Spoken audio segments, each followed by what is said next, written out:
It's 5 a.m. I'm in the morning ka na. Talaga tayo. So ngayon papunta kami guys ngayon sa kay Diwata Pares. Titingnan namin ngayon yung lasa ng pares niya. Parang dito siya dati, di ba? Actually parang dito siya. Yan. Yan ba yan? Yan yun. Oo, galing. Okay. So now guys, tignan natin yung pwesto naman niya na maayos na. Kasi nakalipat na siya ng pwesto. Hindi kami nagsumabay sa mga vlog dati kasi masyadong hype na hype. Ang daming tao. So ngayon kami titingin kung hindi masyadong maraming the pila. Philippines. Pero in fairness ha, maluwag dito ha. Yung daanan. Kaya nga. Kasi na parang normal na lang sa kanila na nakikita yung para sa Diwata. Actually yung pagtawid doon, sabi nila nandun yung Encanto Pares. Pagka pag marami kay Diwata, pag Encanto Pares. Ayan, paglampas ng GSIS, nakita yung GSIS.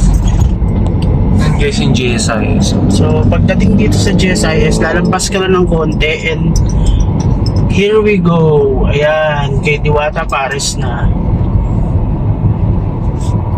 You know? We've reached your destination. Oh, shoot.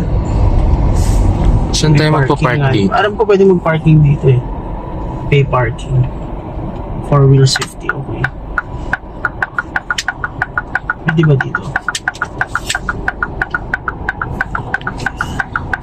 So guys, magpa-parking tayo.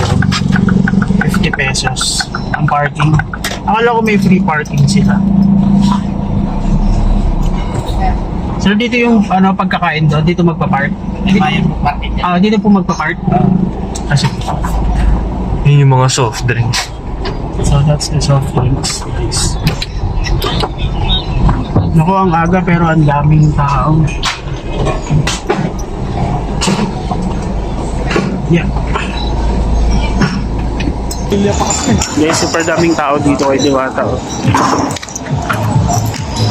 Tayo sa harap para makita. Ay, dito pwede na yata dito eh. Anong oras ba? Sa harap eh, pwede na. Kaya nga eh. Ang dami pa ring tao. Ano natin i-close? Kaya aga-aga.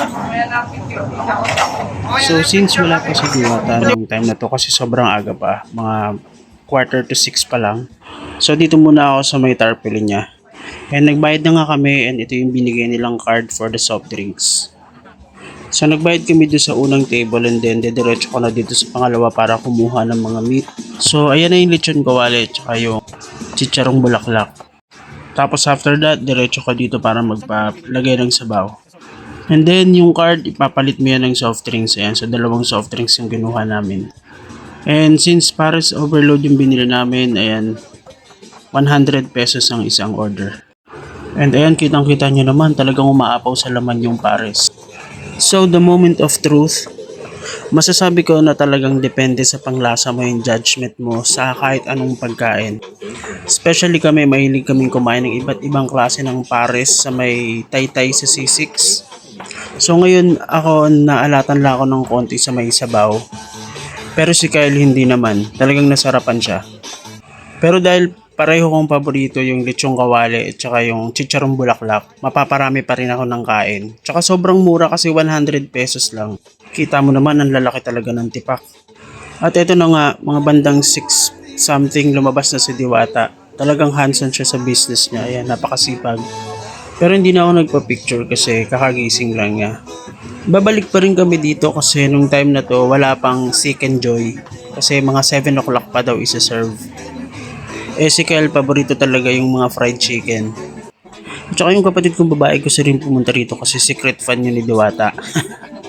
May mga areas for improvement pa pero lahat naman yan nababago. And hindi naman restaurant yung pinuntahan mo so aarte ka pa ba? So good luck kay Diwata and congrats!